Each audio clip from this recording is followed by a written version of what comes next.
Boa noite, meus irmãos. Que a paz do Cristo possa nos amparar e nos iluminar nesta noite de estudo, onde o tema proposto é educação para a família, até seguindo a programação que tinha vindo no mês de maio. Alguém me pediu para continuar a fazer a minha parte. Mas, educação para a família. Talvez eu chegue ao final do meu estudo e não vou te dar receita nenhuma de uma educação para a família. Haja visto, se a gente perceber, se a gente analisar, família é quase uma sociedade fechada.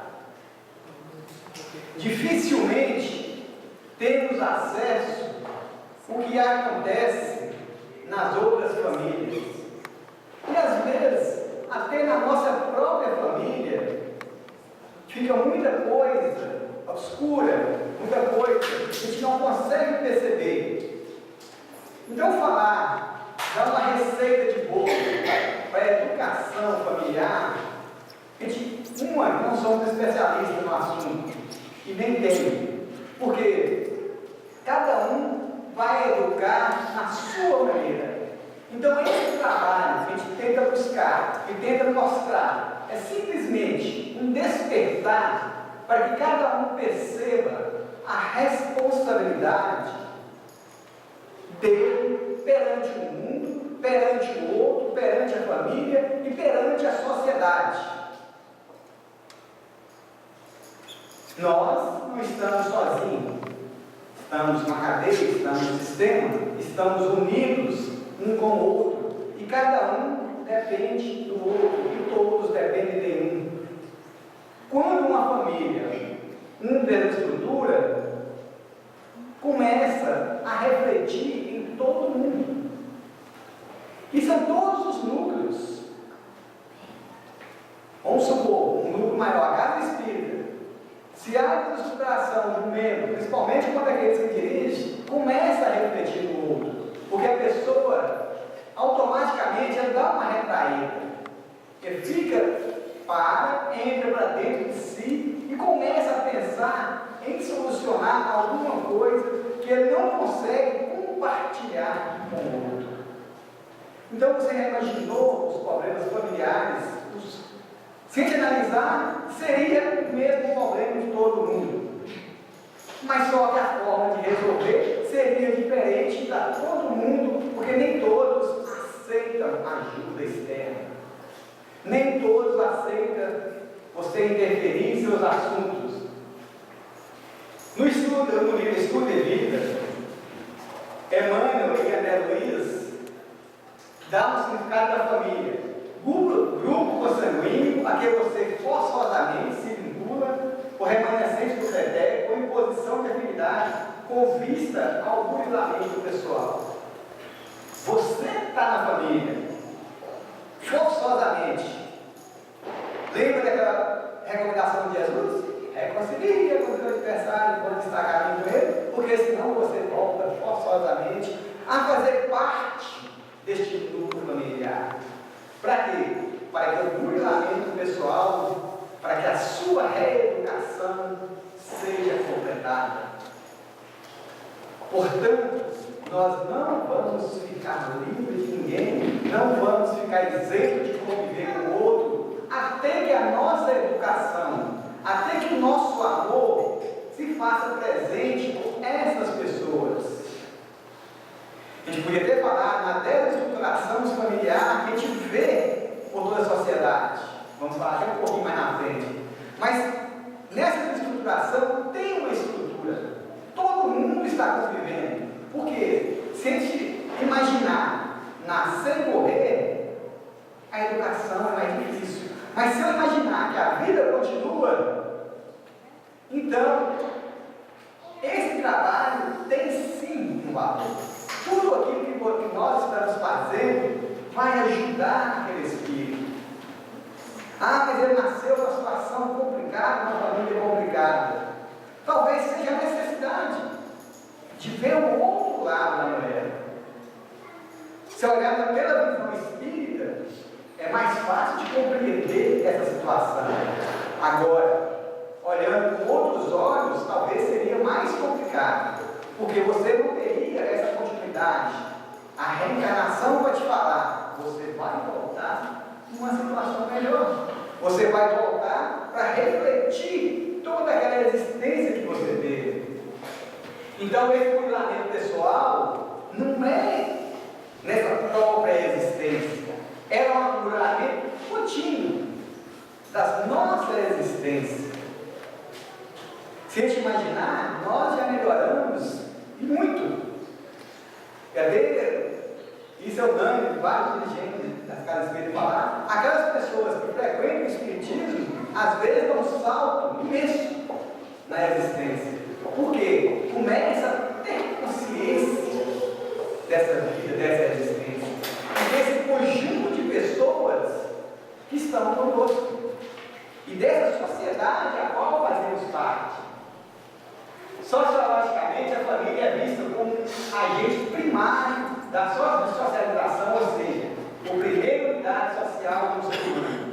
Em tese, a família deveria ser o ponto-chave da educação familiar, o ponto básico de você pegar uma joia que a providência divina confiou a você e entregá-la de novo ao universo bem melhor do que você recebeu. Você estaria formando um cidadão, formando uma nova pessoa. Psicologicamente, a família, ao prover condições adequadas de cuidar para com as crianças, aparece como condição fundamental para o desenvolvimento psicológico saudável. Talvez estaremos falando aqui de famílias ajustadas, famílias que compreenderam esse assunto, mas aquelas que não, às vezes, não percebem da sua responsabilidade para com a educação dos filhos. E aquelas mães aventureiras, vamos falar assim, que têm os filhos simplesmente por ter, por prazeres sexuais, e às vezes abandonam, deixam pela rua, não importam. Alguém tem que se responsabilizar. Aí entra os agentes da saúde, sociais, as casas religiosas, as escolas, e tentam amenizar. Mas tem que estruturar. Não, tem que estruturar principalmente o quê? Os adultos. A gente faz um grande trabalho com as crianças, tentando socializar as crianças e esquecendo que elas vão voltar para um lar onde os pais não têm essa base, não têm esse reajuste, não têm essa reeducação. Estamos fazendo um trabalho digno? Sim, porque essas crianças vão formar novos lares, talvez não na mesma condição que elas estão vivendo. Porque todos aqueles que passam por situações difíceis, ele tenta modificar a sua vida, a sua existência. Muitos de nós copiamos a nossa família, os nossos pais, os nossos avós, e vamos herdando e vamos continuando, como se diz, empurrando a vida. Mas muitos que sofrem procuram buscar um novo jeito, uma nova maneira de viver. Ele tenta sair daquela mesmice. Haja visto que a gente tem vários exemplos. Vamos pegar assim de pessoas famosas que saíram das favelas, podemos assim dizer, que não tem como falar, que eu não conheço a casa deles, e se destacaram na vida. Então, nada está com isso, perdido na vida. E o problema é que a gente fala, a família pensada. O que seria essa família pensada? A família pensada segue o propósito de um modelo de família nuclear burguesa, estruturada como pai, mãe, filho, estável e indissolúvel. A pergunta é: essa família, pai, mãe, filho, estável e indissolúvel, nos dias de hoje, é uma realidade? Não é. Então, forma de educar a cada dia, por isso que nós não conseguimos te dá uma receita, um modelo de educar a família. Porque agora são casais, são pessoas que vêm de um casamento diferente, se unem, traz irmãos que vão começar a ser irmãos que não eram irmãos e começa a mesclar tudo isso numa nova fase da educação. Então aí que a gente começa a pensar, e continua, dentro de uma hierarquia estabelecida, seguindo a proposta patriarcal da autoridade, sendo o pai o provedor material. O pai trabalha, ganha dinheiro e sustenta a casa. A mãe provedora afetiva, a mãe, aquela mediadora, que faz o trabalho de atividade dentro da casa, que faz aquele intermédio entre o pai e os filhos. Na minha época era assim. Minha mãe intermediava tudo. Quando você queria alguma coisa, pai, mãe, pede pai, por favor. Porque você não tinha coragem de pedir. E todos que aqui estão, algumas pessoas da idade, sabem o que eu estou falando. A gente não tinha coragem de chegar, às vezes, para o pai e falar com ele. Então a mãe era essa genitora que intermediava, a afetividade, que você confiava. Mãe, pede pai para mim dinheiro, por favor. E aí você ficava, mãe, você já pediu? Então, e o filho, objetos principais de cuidado. Os valores que cada um deles definiam como era certo e bom para as famílias estudarem, fora delas era sinal de incompetência. Então tudo que estava fora desse modelo não era uma família estruturada. Se a gente só imaginar quantas famílias a mãe é pai e mãe e vivem lá só as duas pessoas, e várias outras. Quantas famílias têm um companheiro diferente do professor? Então o mundo mudou. Quantas famílias a mãe sai de casa às 7 horas e volta às 6, 7 horas da noite? Então está vendo como que a educação, como que a gente vai conseguir essa educação familiar? Mudou e mudou muito. Talvez educar há um tempo atrás, falar, minha educação era bem mais fácil. Por quê? Alguém era a autoridade máxima, falava e acabou. Você está comendo na minha casa, bebendo da minha água, você tem que me respeitar. E pronto, ponto final, ninguém falava nada. Você nem olhava, nem sorria, porque senão a coisa pegava para o seu lado. Então hoje, os filhos nascem e os filhos dizem, eu quero isso, e pá. E pronto. Vocês já perceberam que a gente vai, às vezes, leva nas escolas?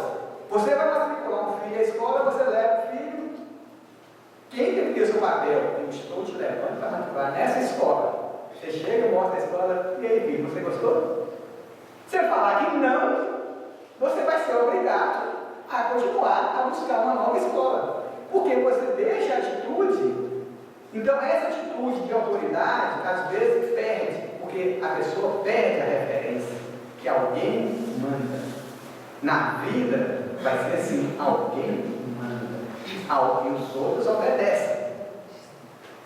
E essa forma não vai mudar. Você vai chegar numa empresa, alguém vai mandar e alguém vai obedecer. Então o funcionário não pode chegar para o patrão e vai ser assim, assim. Não é. Você vai discutir algum assunto numa reunião. E se for de bem para a empresa, sim, vai colocar em prática. Mas os nossos filhos hoje, se não tomar cuidado, eles gritam, você vai levantar agora e fazer isso, isso e isso, porque agora eu preciso disso. E vamos ditar regra para você o dia todo. Porque é uma nova geração. E quando nós estamos pulando